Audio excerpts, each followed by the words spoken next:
एक समय पहले एक पुराना घर था। उस घर की चौकीदारी अंजया नामक एक बूढ़ा आदमी करता था। अंजया अपने पोती शिरीषा के साथ रहता था। उन दोनों के अलावा और कोई नहीं था। अंजया बहुत मेहनत करता था। उम्र बढ़ने के कारण वो और कोई काम नहीं कर पाता था। लेकिन उस गांव के लोग अंजया के चौकीदारी के बारे में अजीब तरह की बातें करते थे। अरे अंजया, घर पे बैठो ना, कम से कम 4 लोगों के बीच में तो रहोगे। उस पुराने बंगलो के लिए क्या ही काम करोगे? भूत वूत घुस गया तो? अरे हम कहाँ भाग सकेंगे बाबू। ऐसे उसे सारे गांव वाले बहुत बुरा कहते थे। इतना ही नहीं, अंजया की पोती के साथ कोई नहीं खेलता था। आज तुम पाठशाला क्यों नहीं आई पूजा? तुम्हारे बगल में बैठने के कारण मेरे माँ बाप मेरा पाठशाला ही बदल दे रहे हैं। हाँ, कम से कम साथ में खेलेंगे ना।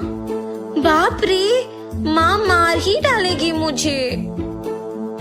ऐसे अपमानों के साथ ही अंजया और शिरीषा कई साल बताते हैं। एक दिन जब अंजया अपमान सहन ना करने के वजह से रो रहा था, उसे बंगलो के अंदर से पायल की आवाज सुनाई देता है। अचानक उसे ऐसी आवाजें सुनाई देने पर तुरंत उठ के बंगलो की ओर देखता है। वो पायल की आवाज और कदम उसके ही ओर बढ़ते हुए सुन के कांपने लगता है। कांपते हुए अंजया को एक लड़की का आवाज सुनाई देता है। अंजया, मैं इसी घर का मालकिन गोपी लीला हूँ। इतने साल मेरे घर की देखभाल करने के लिए धन्यवाद।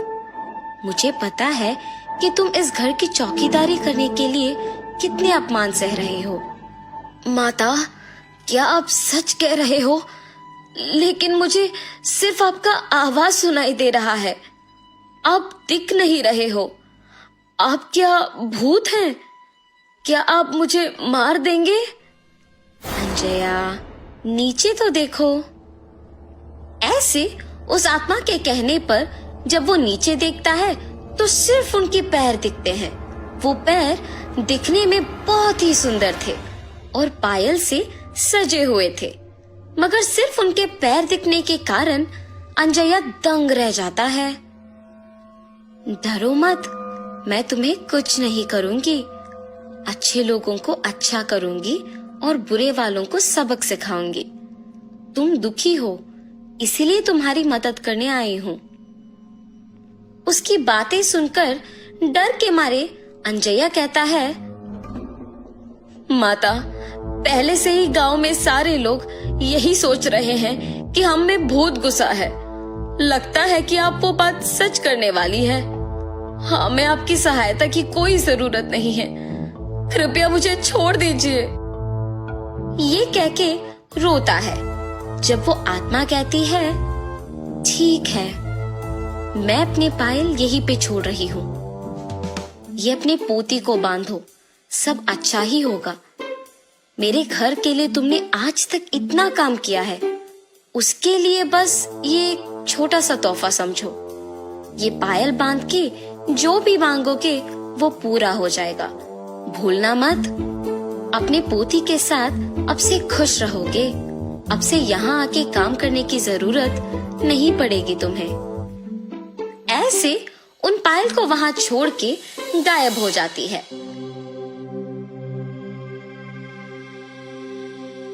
अंजया उन्हें लेकर घर जाता है। घर पहुंच के अंजया सोच में पड़ जाता है कि पोती को कैसे समझाएगा ये बात। उतने में पोती घर पहुंचती है। दादाजी, क्या हुआ? आप दुखी क्यों दिख रहे हो? शिरीषा, मैं तुम्हें एक बात बताऊंगा, मगर तुम्हें डरना नहीं है, ठीक है? ऐसे शिरीषा को सब कुछ बताते हैं। दादाजी के हाथों से पायल लेके कहती है, हाय भगवान, कितने सुंदर पायल है। गोपी लीला जी बहुत अच्छे हैं।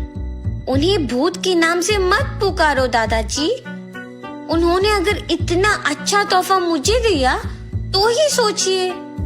ऐसे खुशी के साथ कहती है और अपने दादाजी से वो पायल बंधवाती है। बेटी शिरीषा, याद है ना, इन पायल को पहन के जो भी मांगो वो हो जाता है, इसीलिए ध्यान से रहना।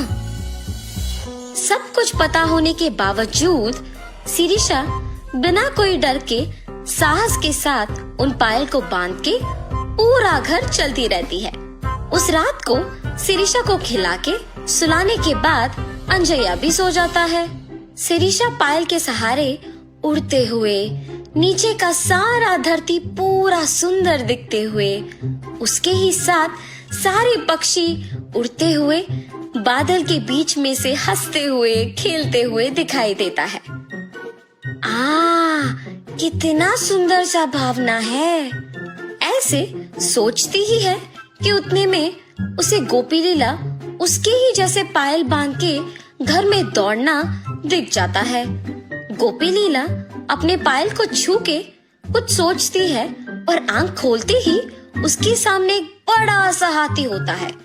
उस पे बैठ के उसके साथ कुछ बच्चों को भी बिठा के सैर करती है।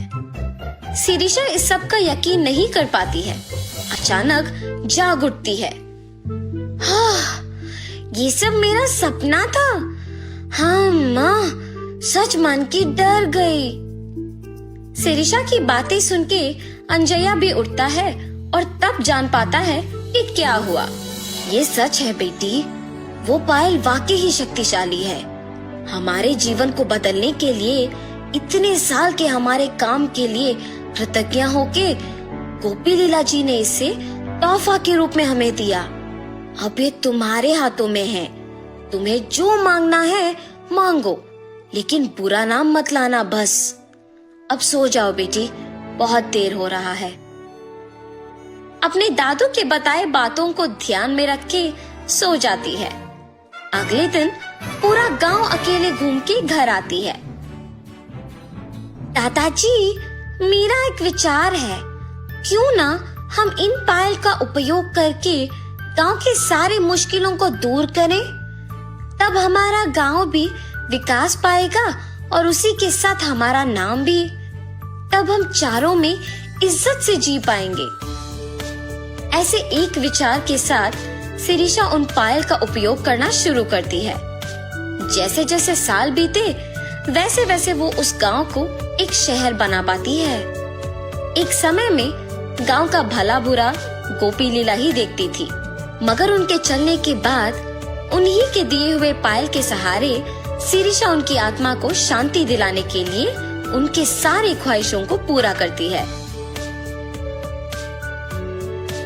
इतना ही नहीं, अंजया के परिवार के सारे मुसीबतों को दूर करके शिरीषा के वचन के अनुसार ही सभी के समान जीते हैं।